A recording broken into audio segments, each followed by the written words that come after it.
So we've done our double crochet. Now I'm going to show you how to do a half treble crochet. We've made a foundation chain of 10. If you want to refer back to the foundation chain video to give yourself a refresher, that's fine. And we've started it with that slip knot as well. There'll be a specific slip knot one as well. But that's our chain 10. What I'm now going to do is chain 2 more. 1, so yarn over 2. And that's going to give us the height we need to work our row of half trebles.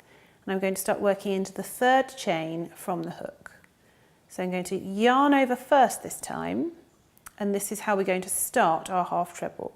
So we yarn over, we go into that 3rd chain from hook, and we're just going under that first loop, the top loop of that chain stitch again, just like we did with the double. I'm going to yarn over and I'm going to put it through that first one. And what we have now are 3 loops on our hook.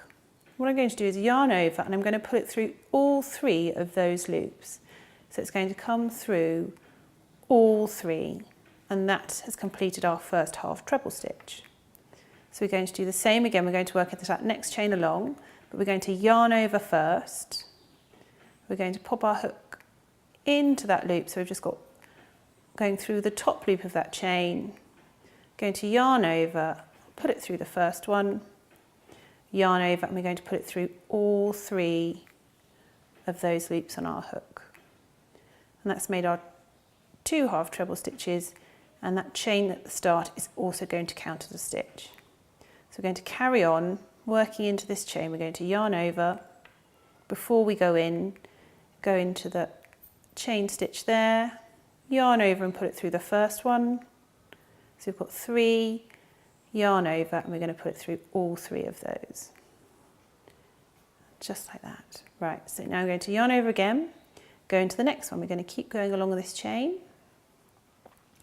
Yarn over and put it through that chain. So we've got 3.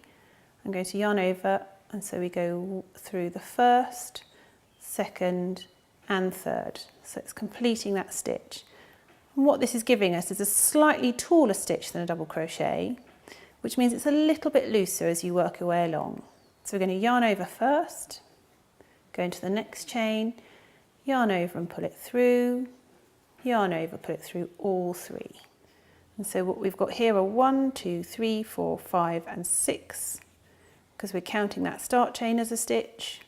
So we've got 1, 2, 3, 4 stitches left because we're doing 10. So I'm going to yarn over first, into that next chain, yarn over and put it through the first one, yarn over, put it through 3. Yarn over first, into the next stitch, yarn over and put it through the first one, yarn over and put it through all 3. So we've got 2 left to go. I'm just going to pull up some more yarn here. Find my tension and yarn over, and then into those last 2 stitches. So there's the first one, yarn over and put it through 3, into that very last chat there. There we go, yarn over, pull through that one, yarn over through 3. And just like with the double crochet, we're not using the little slip knot that we started with, we're just going to work into that very last chain. So what we've made there, and what I'm going to show you, is the stitches on the top look just the same. There's that V there. So that's how you count your stitches again. We've got 1, 2, 3, 4, 5, 6, 7, 8, 9, and that chain at the start makes number 10. It's just the body of the stitch looks slightly different. It gives you a slightly different effect. And then if you roll it toward you, you'll see on this side, we've got another bit here. This is called the hump stitch. And sometimes you'll get a pattern that asks you to work into the hump stitch. So it's just good to know that if you're rolling that toward you, that's where he lives, just at the back of your work there.